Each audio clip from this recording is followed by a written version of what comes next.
Do you have days where you feel like you're just beaten up physically, mentally, emotionally, or spiritually? There will be days when you just don't have the strength, the will, the zeal, or the resolve to even fight. And it's not a matter of if you will have those days, because the Bible tells us in this world you shall have trouble. It is not a matter of if, it is always a matter of when.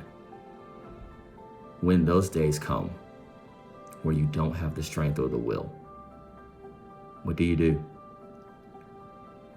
There have been many things that we have done, many things that we are doing, many things that I have done.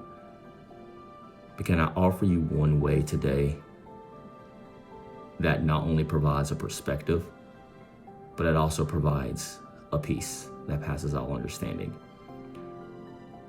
It is reflecting on the character of God and establishing His word in your heart.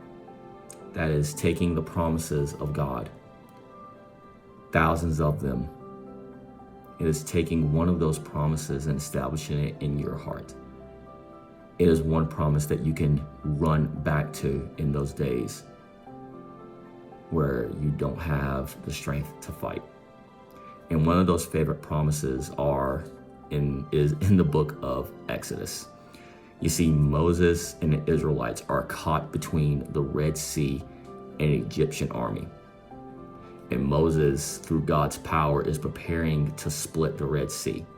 But before God makes a way, God makes a promise to Moses, to the Israelites, and to you and to me today. And that promise is in Exodus chapter 14 and verse 14. And it says, "The Lord shall fight for you, and ye shall hold your peace." You see, before God made a way, God made a promise. And we saw how true that promise was. And we can still see how true that promise is today. Because when you don't have the strength,